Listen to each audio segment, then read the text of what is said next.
Hello friends, welcome to our YouTube channel DK agriculture study centre. मैं आज आप लोगों को क्लास 10th सब्जेक्ट हिंदी में आप लोगों के व्याकरण में रस, छंद, अलंकार जो दिए हुए हैं मैं आप लोगों को बताने वाला हूँ। यहाँ से बोर्ड में हर साल ये क्वेश्चन आते हैं। यहाँ से आप लोगों के 6 मार्क्स क्लियर हो जाएंगे। आप लोगों को यह वीडियो अवश्य पूरा देखना चाहिए। मैं आप लोगों को आसान तरीके से समझाने की कोशिश करता हूँ। Without waste any time let's begin. आइए देखते हैं। यहाँ पे हेडिंग पड़ी हुई है छंद। इसके अंतर्गत आप लोगों के में 2 छंद हैं। पहला है सोरठा, दूसरा है रोला। पहले सोरठा को समझने की कोशिश करते हैं, फिर रोले को समझने की कोशिश करते हैं। आइए देखते हैं। सोरठा, यह दोहे का उल्टा होता है। दोहे का उल्टा होता है। इसके प्रथम एवं तृतीय चरण में 11 मात्राएं होती हैं तथा द्वितीय एवं चतुर्थ चरण में 13 मात्राएं होती हैं। यह दोहे का उल्टा होता है। इसके प्रथम एवं तृतीय चरण में 11 मात्राएं होती हैं, द्वितीय एवं चतुर्थ चरण में 13 मात्राएं होती हैं। आप लोगों को यह डिफिनेशन आसान तरीके से समझ में आ रही होगी। इसको मैंने आसान तरीके से लिखा है। अगर आप लोगों से कोई पूछता है दोहे की डिफिनेशन है क्या है, तो आप बता सकते हैं यह सोरठे का उल्टा होता है। इसके प्रथम एवं तृतीय चरण में 11 जगह के 13 मात्राएं होती हैं। द्वितीय एवं चतुर्थ चरण में 11 मात्राएं होती हैं। बस आप लोगों को थोड़ा ही मॉडिफाई करना है। यहाँ के जगह पर सोरठा और ये परिभाषा तो दोहे की लिख ही रहे, और यहाँ पे 11 की जगह पे 13 करेंगे, और यहाँ 13 की जगह पे 11 करेंगे।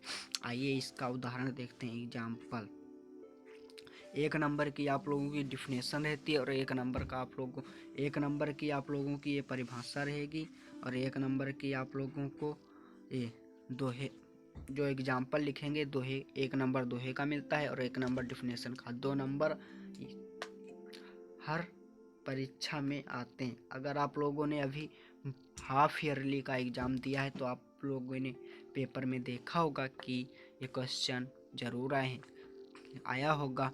सोरठा या रोला की परिभाषा उदाहरण सहित लिखिए। आइए अब उदाहरण इसका देखते हैं।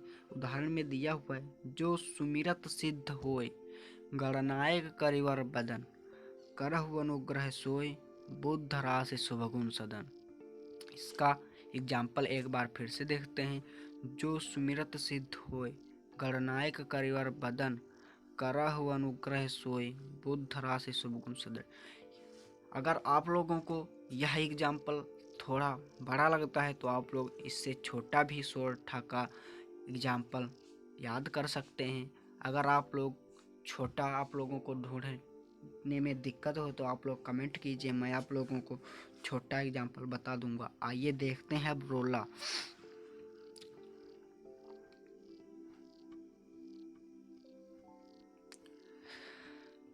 रोला, इसमें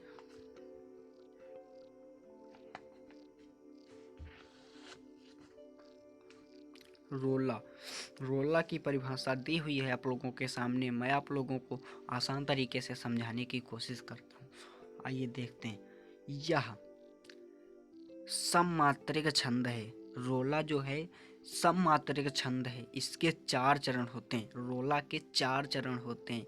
और अब क्या कह रहा, और इसके प्रत्येक चरण में 24 मात्राएं होती हैं। 24 मात्राएं होती हैं। 24 मात्राएं होती हैं। 11 और 13 मात्राओं पर 11 और 13 मात्राओं पर यति होता है। 11 और 13 मात्राओं पर यति होता है। यह सममात्रिक छंद है। यह सममात्रिक जो रोला है यह सममात्रिक छंद है। फिर इसमें 4 चरण होते हैं। रोला में 4 चरण होते हैं, और इसके प्रत्येक चरण में प्रत्येक चरण में 24 मात्राएं होती हैं। कितनी मात्राएं होती हैं? 24 मात्राएं। और फिर 11 और 13 मात्राओं पर यति होता है। आइए अब इसका एग्जाम्पल देखते हैं।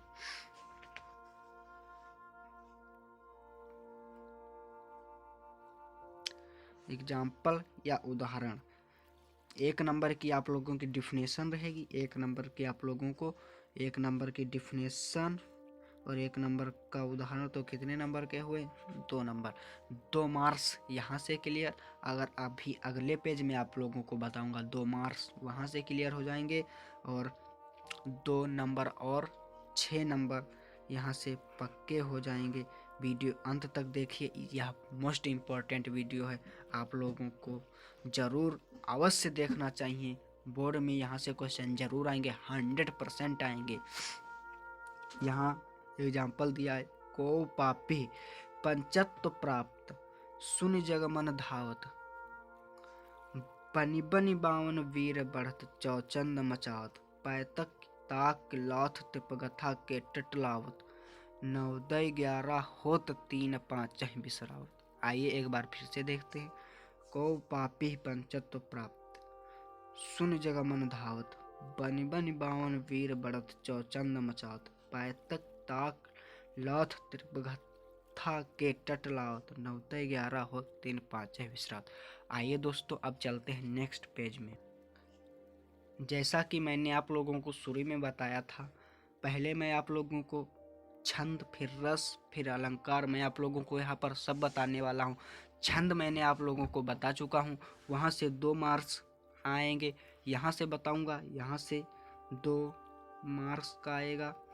और अभी जो नेक्स्ट पेज में बताऊँगा वहाँ से 2 मार्क्स का आएगा। तो आप लोगों के यहाँ से 6 नंबर क्लियर होने वाले हैं। आइए शुरुआत करते हैं। रस के अंतर्गत आप लोगों के में 2 रस हैं। पहला रस करुण रस और दूसरा हास्य रस।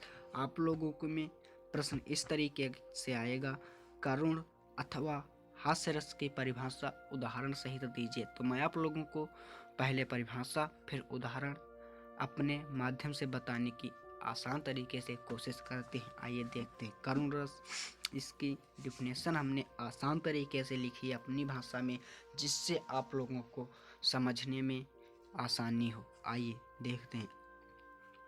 करुण रस का स्थायी भाव शोक है। करुण रस है, करुण रस का स्थायी भाव शोक। शोक मतलब दुख है। किसी अपने प्रिय व्यक्ति के पीड़ित होने या इष्ट विष्ट वैभव आदि के नष्ट हो जाने से हृदय में जो दुख का भाव उत्पन्न होता है, वहां पर करुण रस होता है। देखिए दोस्तों, कितनी आसान तरीके से आप लोग 2 बार अगर पढ़ भी लेंगे तो आप लोगों को डिफिनेशन आसान तरीके से याद हो जाएगी, मैं दावे के साथ कह सकता हूँ। करुण रस का स्थायी भाव शोक है। किसी अपने प्रिय व्यक्ति के पीड़ित होने या इष्ट विष्ट वैभव आदि के नष्ट हो जाने से हृदय में जो दुख का भाव उत्पन्न होता है, वहाँ पर करुण रस होता है। आइए दोस्तों, मैं आप लोगों को इसका एग्जाम्पल बताता हूँ, जो 1 नंबर की डिफिनेशन और 1 नंबर का एग्जाम्पल रहेगा। आइए देखते हैं। उदाहरण, मणि खोए भुजंग से जननी, फन सा पटक रही थी शीश, अंधी आज बना कर मुझको, किया न्याय तुमने जगदीश। दिया हुआ है एग्जाम्पल, मणि खोए भुजंग से जननी, फन सा पटक रही थी शीश, अंधी आज बना कर मुझको, किया न्याय तुमने जगदीश। यह उस समय का उदाहरण है जब श्रवण कुमार अपने माता पिता को लेकर जंगल या वन में टहलाने जा रहे थे। तभी दशरथ जी ने उन माँ बाप के बेटे श्रवण कुमार को बाण से घायल कर दिया था। वहां से यह एग्जाम्पल लिया गया है। मणि खोए भुजंग से जननी, फन सा पटक रही थी शीश, अंधी आज बनाकर मुझको, किया न्याय तुमने जगदीश। आइए दोस्तों, मोस्ट इम्पोर्टेंट एग्जाम्पल और डिफिनेशन मैंने आप लोगों को आसान तरीके से बताई। आइए दोस्तों अब देखते हैं हास्य रस।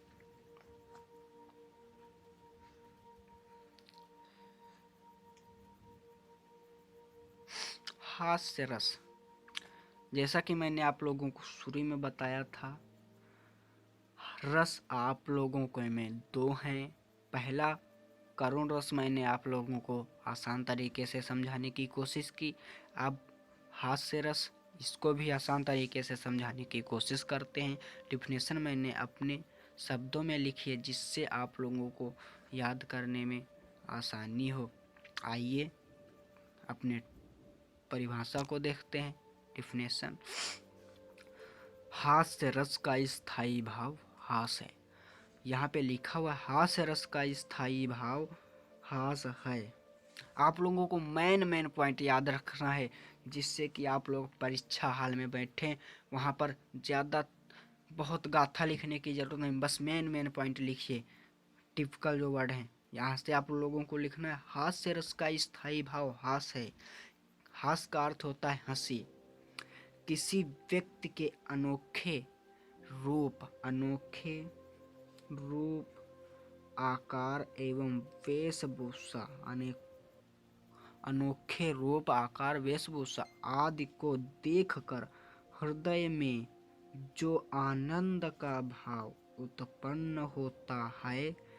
आनंद का भाव उत्पन्न, अगर आप लोग किसी व्यक्ति को देखेंगे, उसका वेशभूषा या अजीब तरीके का उसका पहनावा है, तो आप लोगों के हृदय में एक ऐसा हंसी या आनंद उत्पन्न होगा, ऐसी हंसी या आनंद उत्पन्न होगा। वहीं उसी आनंद या उसी हंसी को हास्य रस कहते। तो यहाँ पे वहाँ हास्य रस होता है। तो शुरू से एक बार फिर से देखते हैं। हास्य रस का स्थायी भाव हास है, हास या हंसी है। किसी व्यक्ति के अनोखे रूप आकार एवं वेशभूषा आदि को देखकर हृदय में जो आनंद का भाव उत्पन्न होता है, वहाँ पर हास्य रस होता है। वहाँ पर हास्य रस होता है। आइए मैं आप लोगों को इसका एग्जाम्पल बताता हूँ। आइए देखते हैं इसका एग्जाम्पल लिखा हुआ है आसान तरीकों से, छोटा भी है, आप लोगों को याद करने में भी नहीं दिक्कत होगी। उदाहरण, नाना वाहन नाना वेशा, बिहसे शिव समाज निज देखा। नाना वाहन नाना वेशा, बिहसे शिव समाज निज देखा। या उस समय का एग्जाम्पल है जब भगवान शंकर अपनी बारात में अजीब तरीके के लोगों के साथ बारात जा रहे थे, वहाँ से एग्जाम्पल लिया गया है। नाना वाहन नाना वेशा, बिहसे शिव समाज निज देखा। आइए अब चलते हैं नेक्स्ट पेज में। आइए दोस्तों अब देखते हैं अलंकार। जैसा कि मैंने आप लोगों को वीडियो की स्टार्टिंग में ही बताया था, छंद रस अलंकार। मैंने आप लोगों को छंद भी आसान तरीके से समझाने की कोशिश की, रस भी आसान तरीके से समझाने की कोशिश की। अब अलंकार आप लोगों को आसान तरीके से समझाने की कोशिश करते हैं। आइए दोस्तों देखते हैं रूपक अलंकार। इसके अंतर्गत अब रूपक अलंकार हमको जानना है तो या तो हमको पढ़ना ही पड़ेगा। अगर 2 नंबर प्राप्त करने हैं तो पढ़ना आवश्यक है। 2 नंबर छंद से आएंगे और 2 नंबर रस से आएंगे और 2 नंबर का अलंकार से आएगा। तो आप लोगों के यहाँ से 6 मार्क्स क्लियर हो गए। 6 मार्क्स आप लोगों के कोई काट नहीं सकता है। 6 मार्क्स कोई भी नहीं काट सकता है। अगर आप लोग जो मैंने बताया है वो सब तैयार कर लेते हैं तो 6 मार्क्स 100% गारंटी के साथ मैं कह सकता हूँ आप लोगों के यहाँ से पक्के हुए हैं। अगर आप लोग ऐसे ही वीडियो देखना चाहते हैं तो हमारे चैनल से जुड़ जाएं। रूपक अलंकार, जहाँ उपमेय में उपमान का भेद रहित आरोप हो, जहाँ उपमेय में उपमान का भेद रहित आरोप हो, वहाँ पर रूपक अलंकार होता है। आइए समझते हैं। जहाँ उपमेय में उपमान का भेद का भेद रहित आरोप हो वहाँ पर रूपक अलंकार होता है। रूपक अलंकार में उपमेय और उपमान में कोई भेद नहीं रहता है। जहाँ उपमेय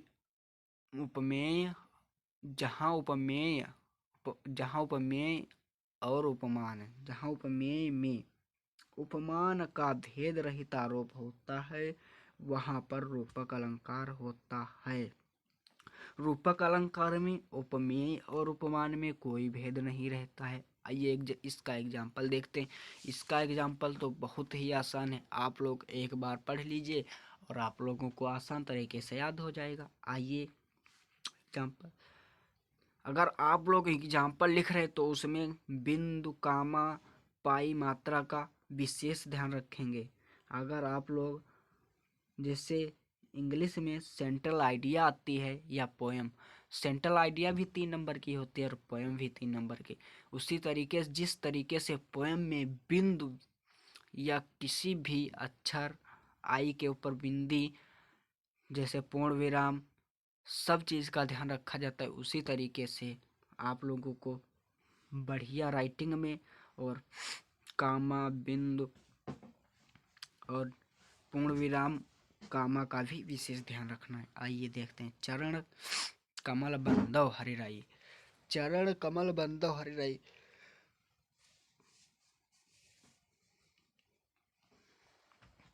आप लोगों को यह सब तैयार करना है, रूपक अलंकार, फिर उसका उदाहरण चरण कमल बंधव हरिराई। आइए अब देखते हैं उत्प्रेक्षा अलंकार।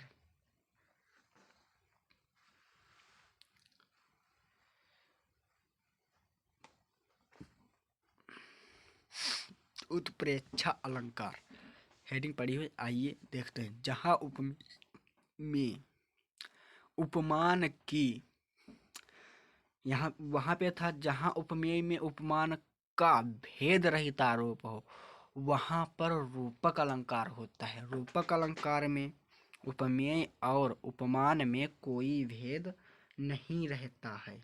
यहाँ पर है उत्प्रेक्षा अलंकार, यहाँ पर है उत्प्रेक्षा अलंकार। यहाँ पे जहाँ उपमेय में उपमान की संभावना की जाए वहाँ पर उत्प्रेक्षा अलंकार होता है। उत्प्रेक्षा अलंकार होता है।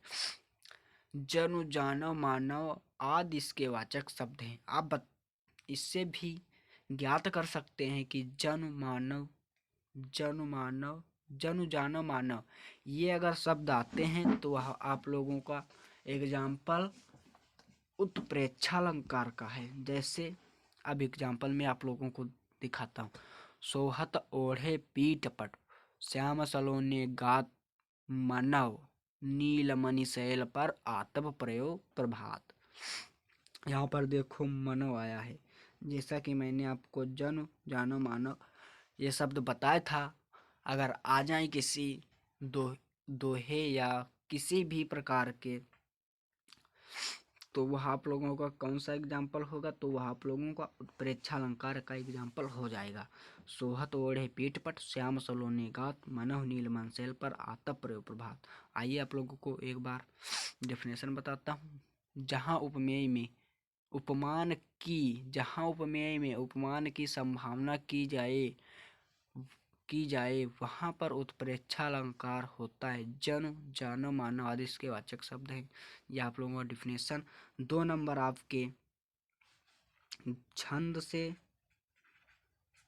2 नंबर का और रस से 2 नंबर का और अलंकार से 2 नंबर का। तो आप लोगों के यहाँ से 6 मार्क्स क्लियर हो गए हैं।